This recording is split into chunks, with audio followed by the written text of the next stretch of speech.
Welcome everybody. Today we are going to discuss Nick Bostrom's Transhumanist Values article. It's right here. I'm going to share a DOI link for you in the description so you can read this article for yourself. It's not a heavy read. There's quite some things that you need to grasp and understand. My name is before my name, I have a little bit of index cards here. I'm going to try a different technique here. So I wrote the questions for myself. So this is like you would be interviewing me.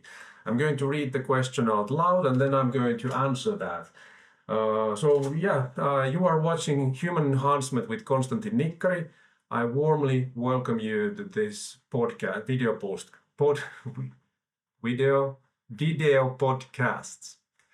Now let's go into the first question. Who are you and what do you do? Well, I do this Human Enhancement with Konstantin Nikkari podcast. My reason for doing that is that I want to understand what is going to happen to us in the future and how human enhancement especially is going to affect our identity. I write my thesis about that, and that's why I also did read this Bostrom's article, because it's about future of us. So if you are interested in human future, you definitely should read the article and maybe follow me along with this video.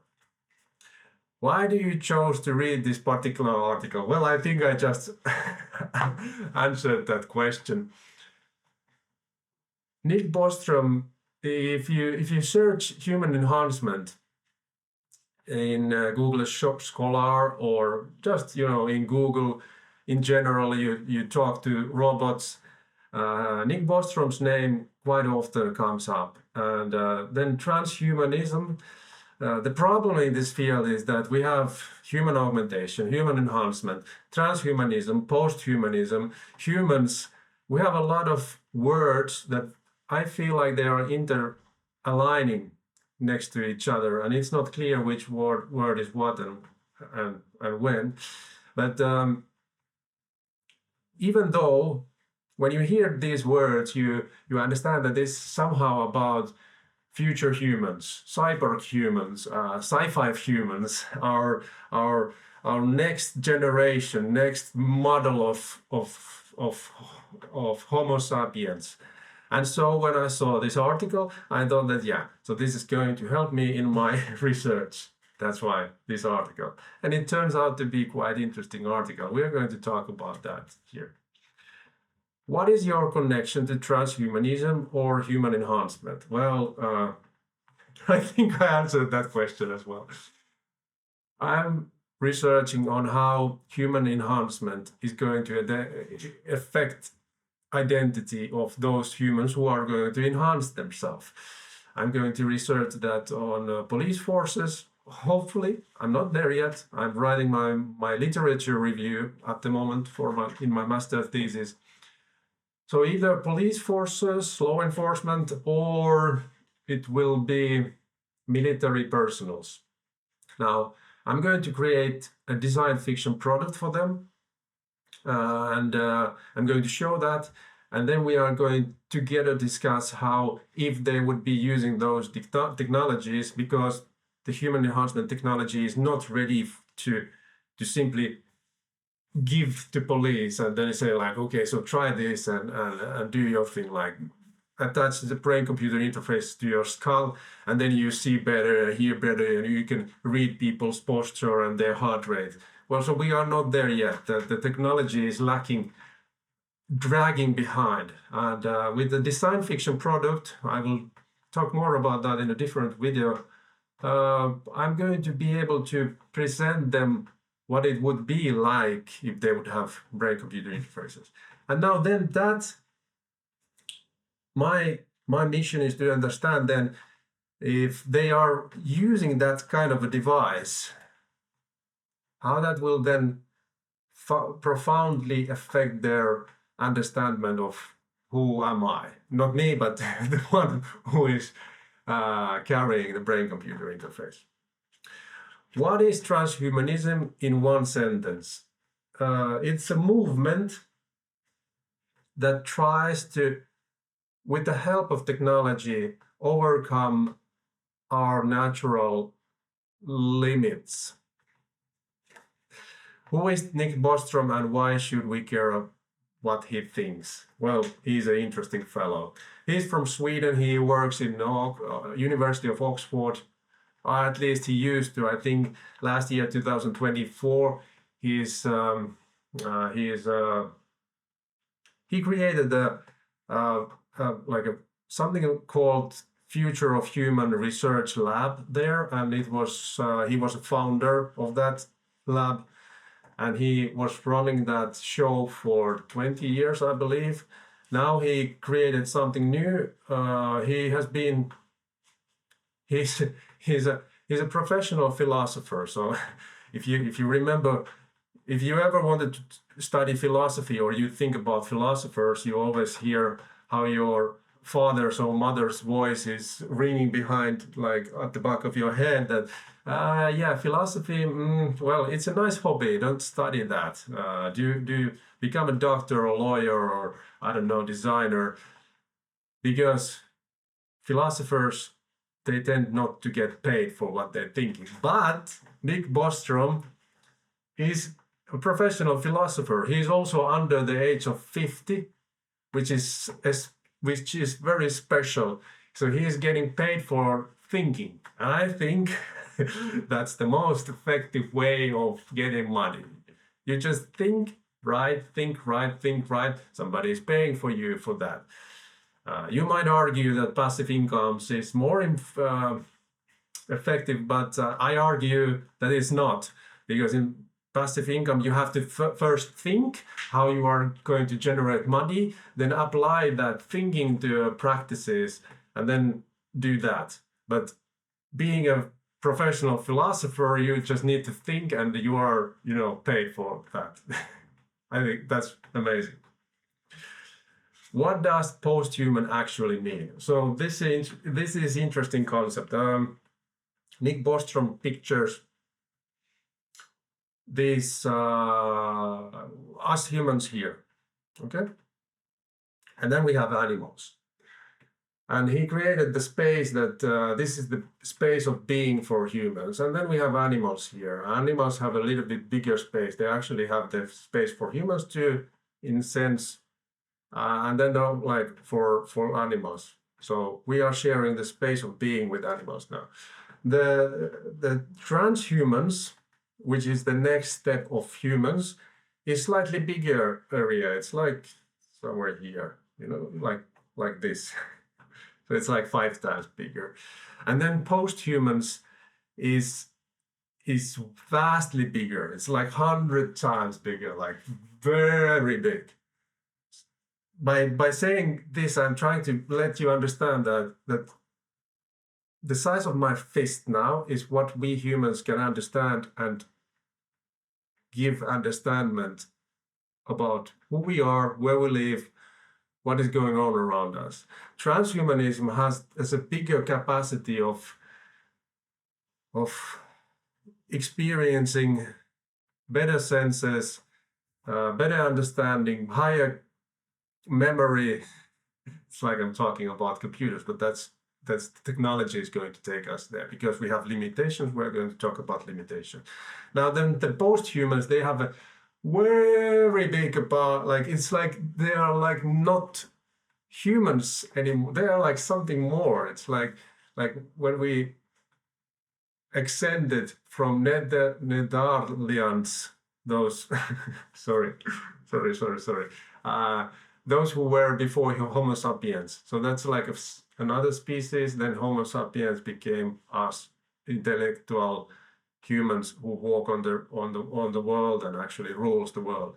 Now, post-humans is something like next thing from us, and in this article we are actually understanding the values of post-humans, and maybe according to this article we are already there, like we already have those values. that the post-humans also going to have. Now, the next question is that what are the 3 conditions Bostrom says we need? And he says that we need those 3 conditions so that we can achieve transhumanist time, and then eventually become post-humans. So there's 3 conditions. First of all, we may not become extinct. That's the most important thing, I believe, because if we become nothing, this is a waste of time of even listening to videos like this or just talking about what would be after this moment of extinction, because we first need to solve the problem of not become nothing. Okay. Also, another thing is that we must avoid with all costs to become controlled under a tyranny. So that tyranny can be a leader who is suppressing people to the level of just normal people, that people are, the progression of transhumanism progression is stopped. Or there might be another, well, let's say alien force or AI, computer, something that is just, going to stop the progress of humans becoming more intelligent, more better species. So that was one. Then we have our limitation, body limitation. And we're going to talk now about the body limitation. No, we're not going to talk it. It's going to come next. So we have body limitation. We need to get over that limitation. And we're going to talk later about that. And then lastly, the third condition is that transhumanism technology has to be widely accessed. It has to be accessed by everybody in the planet. 3 conditions. We will talk more about them. Why the global security is the first requirement. Like I said, the global security is that we will not become extinct, and we must, by all means, well, actually, yeah. Like I said, there is the problem with tyranny, aliens, AI troubles. Also, maybe something happened with the Earth. The Earth blows up. The sky comes down on us. So we need to solve those problems so that we can develop to transhumanism. And that's the first actual. It sounds silly to talk about this, but I think it's a nice that Nick, as a philosopher, brings this on the table, because we need to understand what is limiting us, which brings us to this next question: what are our 5 human limitations? So to get somewhere, we need to understand what are our limits of getting there. What problems do we have to solve? So there are five human limitations. Let's think about them. First, the age span. Well, we live generally till 70 to 80 years. And also when we are born, up till adolescence time, like early adulthood, 25 years, we are not productive that much. Like, so we are learning, we are under our parents, and then after 25 years, our like productiveness kind of starts getting there. And then after, I don't know, 70, 60 years, we're getting old and the body starts to become, broken. We need to fix it, and most of the time just goes to the survival. So this is something that we need to fix. And also I would like to add to this that with the transhumanist technology, we should be able to, learn faster. I mean, the school takes 15 years, and then the university, and also the toddler time. I mean, the humans are so slow on becoming adults. If you think of a person who is born and then up to 15 years, nothing really that much happens. It's like this time, 15 years, the human is just enjoying his life because he is being fed by parents, he is being given instructions what to do. That's it. So what if we could cut that into 5 years? So in 5 years, you would be already going to university. An absurd idea, but it would make the progression much faster, like the productiveness of our adulthood much more longer. So that's number one limitation. The second one is, so there was, okay, so there is, let me see what was the second one. I have them here. Intellectual capacity. So to give you an example, we have limits of what we can learn. We have also limits of what we can, we cannot go to library and read every book and say that we understood everything. We just cannot do that. So with technology, we need to overcome that. Third one is body functions. Like in this planet, nothing lasts forever, and we need to somehow make it last forever, which is very weird, because how can we destroy the pattern of the whole world, of the whole, like the law of universe? How can something become indestructible when everything is going to fall apart at some point? Now, the solution for this is what is suggested by Nick Bostrom, is that we will upload our mind and then use silicon robots. And while we're uploading our mind to the silicon robots, we should also do some backups. And this system is actually widely and quite interestingly portrayed in Altered Carbon show and book also. I recommend for you to read that. The third one is sensory modalities. We need to, well, it is attached to the body function.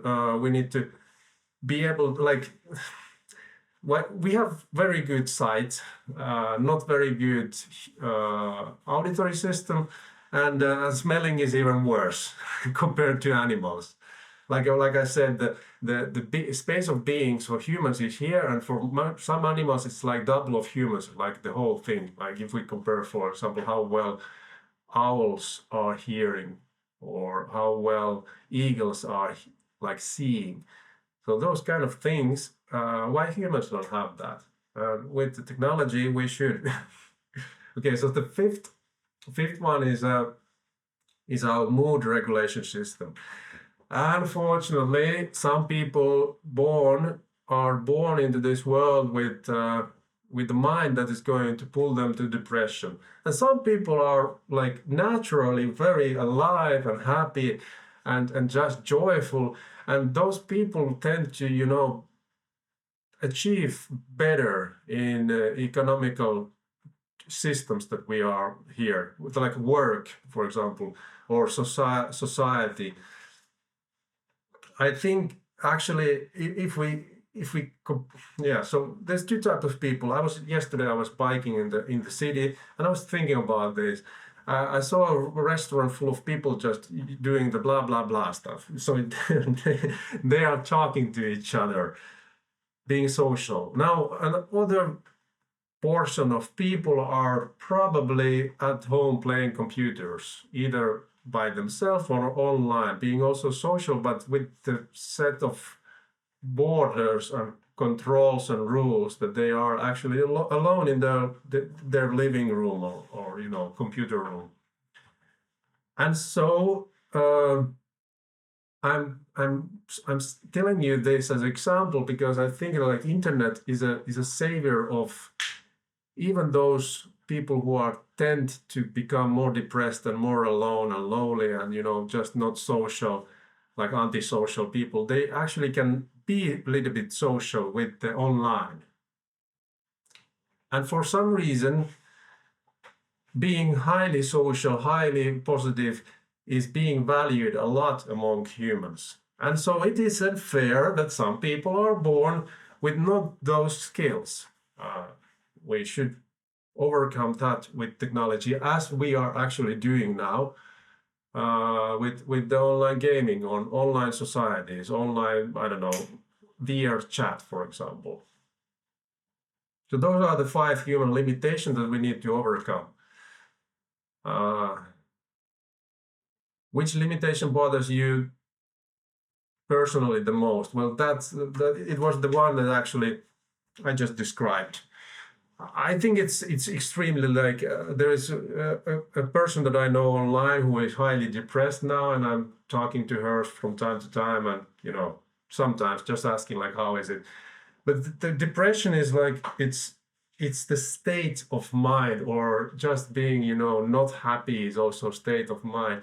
And so what if with the pill, which we actually have, but let's pull it more further.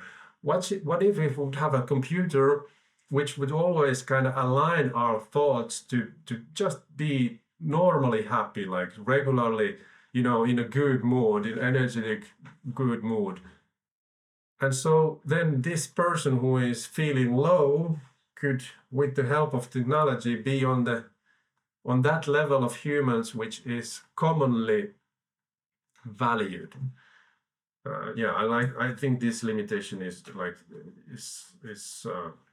bothers me the most. Secondly, of course, the lifespan. I'm not sure yet if I want to live forever. Let's go forward. What did Bostrom mean by wide access, and why does it matter? So there's the thing. Why does it matter? 150,000 people dies every day. They do not have access to technology, transhumanism technologies. If just a small portion of people are going to have access to that technology, we are going to have a genetic diversity division.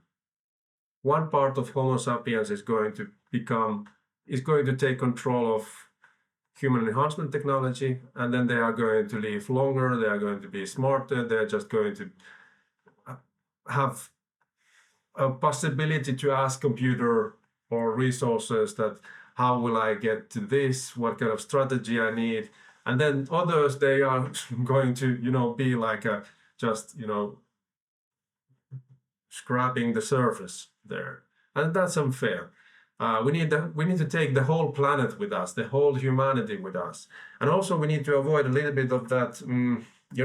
Some people who has wealth and they are born into society positions that will give them high authority and placement, and they will be able to sit on the seat that they will be able to rule.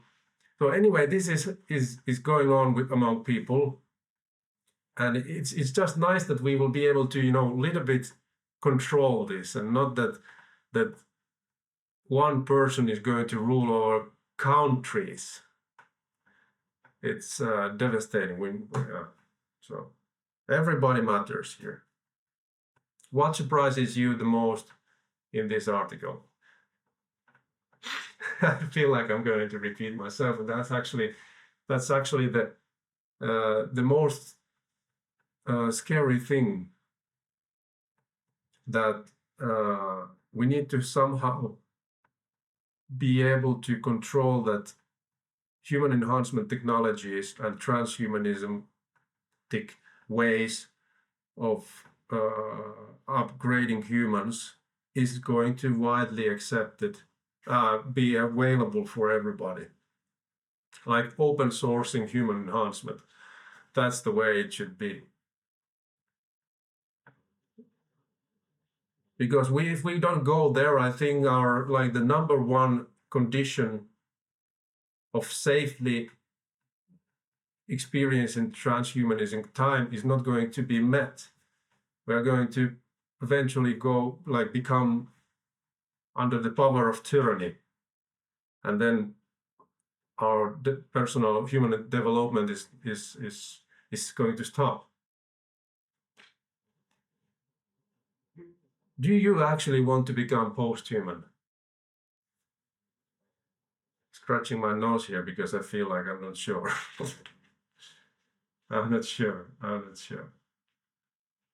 Like human to live forever. Why? At the age of 40, which is like I'm like almost at the age of 40. I'm lucky. I've thought about this a couple of times. Like first of all, when the mobile phones came, I remember thinking in my childhood, like, wow, how could our parents survive the world without mobile phones? It changed quite a lot, the communication. Then there was internet.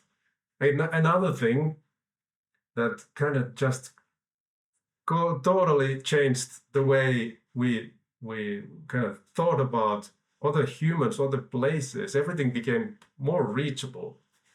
Like you could bend time in a sense that in you used to need to play games with somebody on the field, and now you could just be immediately in contact with that person. And then there is the AI, which is again, it's like we are creating another species now on this world. So I don't know. I mean, this article by Nick Bostrom is highly interesting. It's like reading a fictional book, but it's not in that sense fictional. It's true thoughts of a highly intellectual philosopher who is helping us to think about the future and what is going to eventually become. I think it is going to be eventual. We are going to go there. We are not going to become extinct. It's not going to just happen.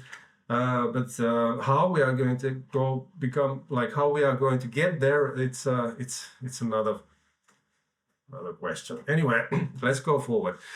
Is Bostrom too optimistic about technology? Yes. Why? I feel like altered carbon, I'm going to mention this again, it's geniusly created science fiction show. Two types of people there. Those who are technologically enhanced and those who are worshipping the god, and they believe that the human life is authentic thing and you should not interfere with that. And this is what actually is here in the planet.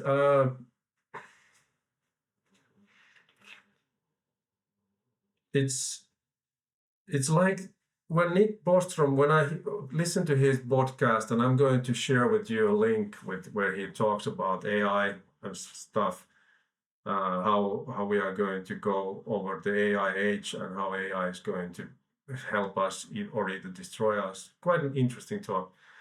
So the way I feel like he is a little bit like in the bubble of the technology is going to be everything and everything and everything, but it's still like humans. It's very hard to imagine humans become post-human, especially if it means that we are going to be cyborgs. We are going to forget this humanity, like being a vulnerable human. Because when we are pursuing the happiness, it's always is the way we are trying to pursue it. We're trying to pursue this next promotion in the world, the project that we are doing, that the feeling of getting there. And that's very much part of the humans.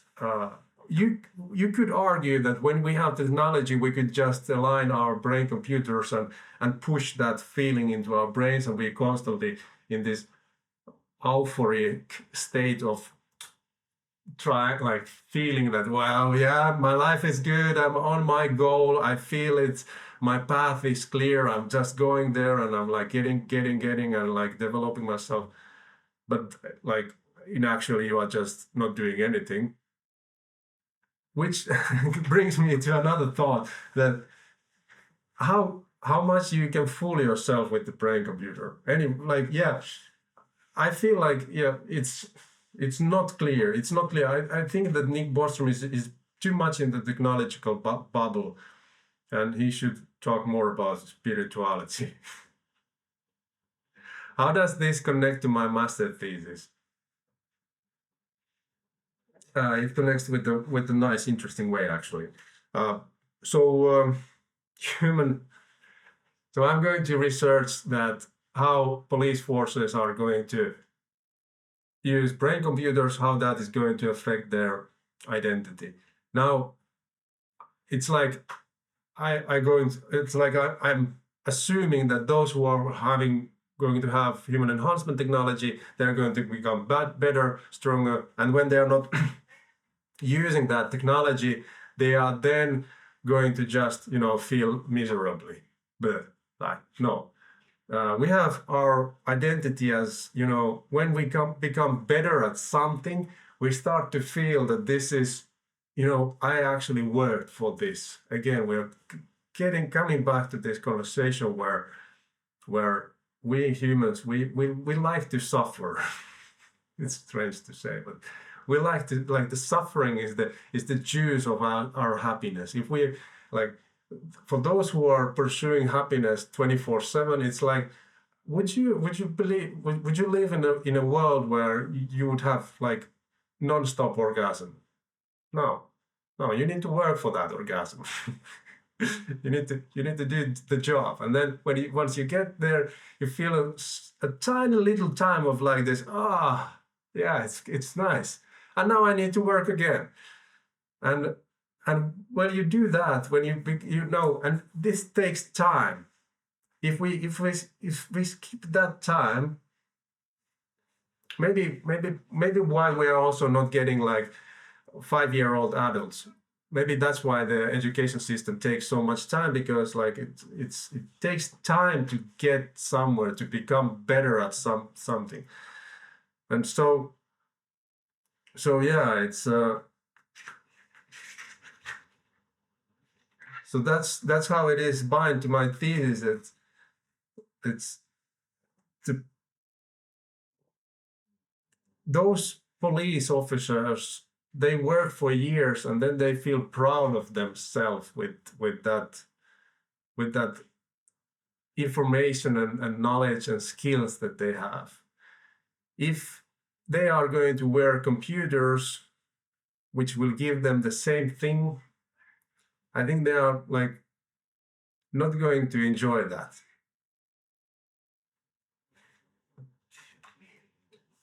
Will any of this happen in our lifetime? Yes. Yes. I think it's going to happen tomorrow. Like this month, actually, we are getting Meta Ray-Ban smart glasses in, and those smart glasses are going to help us recognize people's faces, and if we have met this person before, or where was my keys? And then the system gives us the knowledge that I left my keys 30 minutes ago on the table. We are already there. Would you actually freeze yourself cryonically? That's an interesting question. Would you? I don't know. I would.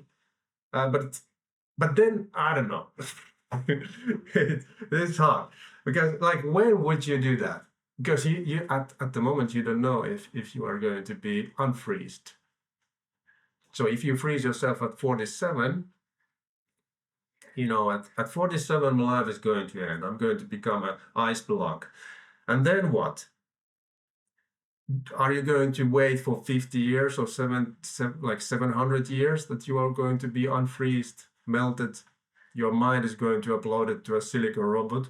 Or did you just lose 30 years of nice retirement life? Yeah, it's hard to say. But probably at the age of 6, I like to say to my friends that I don't want to live like longer than 67, 65 years. So maybe at 65 years, if I have possibility, I would cryonically freeze myself. And that's still, 25 years from now on.